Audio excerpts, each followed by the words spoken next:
ક્યાંક ને ક્યાંક તમારી આ સ્વચ્છતાને જોઈ અને એક જાગૃતતાને જોઈને ક્યારે હોળીઓ ના તાજી થતો હશે. નમસ્કાર મિત્રો, તો આજે આપણે વાત કરવાના છીએ એક એવા વિષય ઉપર જેની ખૂબ જ જરૂરી છે. અને મતલબ કે તમે સોશિયલ મીડિયા ઉપર આ જગ્યાના ઘણા બધા વિડીયો જોયા હશે. તો જી હા, હું વાત કરી રહ્યો છું મિની કેદારનાથ, જે મતલબ કે બાલુંદ્રા નજીક અને જયરાજ પર્વત ઉપર બિરાજમાન છે. બરાબર. તો આરાસુરીની પહાડીઓનું એક ઉત્તમ સ્થાન કહી શકાય એટલે કે આ મિની કેદારનાથ. બરાબર. તો આ વિડીયો બનાવવાનો હેતુ એટલો છે કે રાજસ્થાનની અંદર પવિત્ર શ્રાવણ માસની શરૂઆત થઈ ગઈ છે અને ગુજરાતમાં હવે ટૂંક સમયમાં પવિત્ર શ્રાવણ માસની શરૂઆત થવા જઈ રહી છે. બરાબર. તો તમે સોશિયલ મીડિયા ઉપર ત્યાંનું કુતૂહલ વાતાવરણ અને બધું જોયું જ હશે. તો આ વિડીયો બનાવવાનો હેતુ એટલો છે કે જ્યારે પણ તમે આ જયરાજ પર્વત પર બિરાજી ભોળેનાથના દર્શન કરવા જાઓ છો તો અમુક વસ્તુનું તમારે ધ્યાન રાખવાનું છે. તેમાંની એક વસ્તુ એ છે કે જ્યારે પણ તમે ત્યાં આગળ જાઓ છો એ જેસોર રીંછ અભયારણ્યમાં આવેલું ક્ષેત્ર છે. તો ત્યાં આગળ કોઈ પણ પશુઓને કંઈ પણ ખવડાવવું નહીં અને એમનાથી દૂર રહેવું, કારણ કે આ એમના મેટિંગનો ટાઈમ છે. બહુ જ ઉગ્ર હોય છે અને તમને નુકસાન પણ પહોંચાડી શકે છે અને તમારે પણ એમને નુકસાન પહોંચાડવાનું નથી. બરાબર. સેકન્ડ પોઈન્ટ છે કે તમે જ્યારે પણ આ જયરાજ પર્વતની ગિરિમામાં જાઓ છો ત્યારે ત્યાં આગળ સંતો પોતાની મતલબ કે ધ્યાન મુદ્રાની અંદર હોય છે, ધ્યાન કરતા હોય છે, પ્રભુનું ભજન કરતા હોય છે. તો ત્યાં આગળ શોર શરાબો કરવાનો નથી. મને ખબર છે ઘણા બધા લોકોને મારી વાત કડવી લાગશે, પણ આ વસ્તુ બની રહી છે. ક્યાંક ને ક્યાંક આ તપોભૂમિની અંદર કેટલાક લોકો બહારથી આવી અને ત્યાંનું વાતાવરણ ખરાબ કરી રહ્યા છે. બરાબર. આ વિડીયો બનાવવાનો હેતુ એટલો છે કે એમના સુધી મેસેજ જાય અને તમારા આજુબાજુ પણ કોઈ આવું કરતું હોય તો આપણે એમને રોકવાના છે.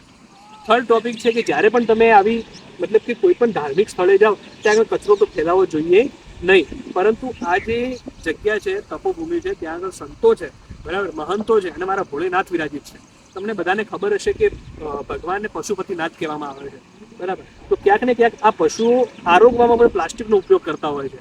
ઘણી વાર તમે જોયું હશે મતલબ કે પ્રાણીઓના મોઢામાંથી પ્લાસ્ટિક ને બધું નીકાળવામાં આવે છે ઘણી વાર. બરાબર.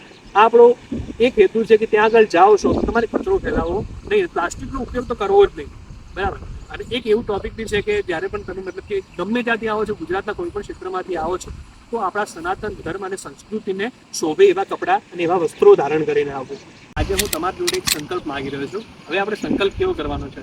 કદાચ તમે કેદારનાથ, બરાબર, જે મોટું કેદારનાથ છે, કેદારનાથ વિશે જાણતા જશો અને તમે ઘણા બધા વિડીયો જોયા હશે. ત્યાં આગળ એક નિયમ ચાલે છે કે જ્યારે પણ તમે કેદારનાથ ભૂમિ ઉપર ચડો છો ત્યારે રિટર્ન આવતી વખતે તમારે ત્યાંથી મતલબ કે અમુક અંશે ત્યાંથી કચરો લઈને આવવાનો હોય છે કે જે તમે નીચેથી ઉપર લઈને જાઓ છો ત્યાં આગળ ફેલાવો છો. ત્યાં આગળ જ અમુક સંસ્થાનો ત્યાંથી કચરો લઈને મતલબ કે નીચે મોકલે છે કે જે બી લોકો જાય છે કે તમે નીચે સુધી કચરો લઈ જાઓ. 1 કિલો હોય, 2 કિલો હોય, 3 કિલો હોય, 4 કિલો હોય.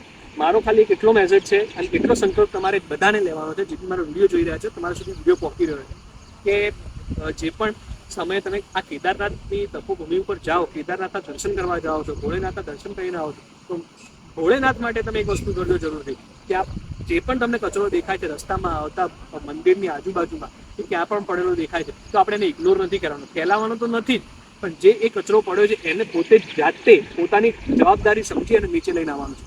અને એ કચરાને તમારે લઈને જવાનું છે ત્યાં આગળ જેનો યોગ્ય નિકાલ થાય. બરાબર.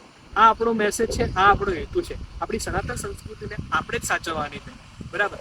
અને ગમે તેવું હોય, મતલબ કે ભોળેનાથની તપોભૂમિ છે, ભોળેનાથ રહે છે અને સંતો રહે છે, એવી જગ્યાનું ગરિમા જળવાય, ત્યાંનું મતલબ કે વાતાવરણ ખરાબ ના થાય, એનું ધ્યાન રાખી અને આપણે આ શ્રાવણ માસની ઉજવણી કરવી છે. ક્યાંક ને ક્યાંક તમારી આ સ્વચ્છતાને જોઈ અને એક જાગૃતતાને જોઈને ક્યાંક હોળીઓ નાથ રાજી થતો હશે. બરાબર.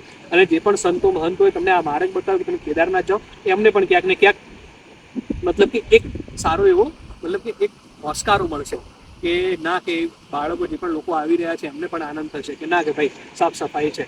અને જેમ આપણું ઘર આપણે સ્વચ્છ રાખીએ છીએ એ જ રીતે આપણે આ કેદારનાથ ધામને પણ સ્વચ્છ રાખીએ.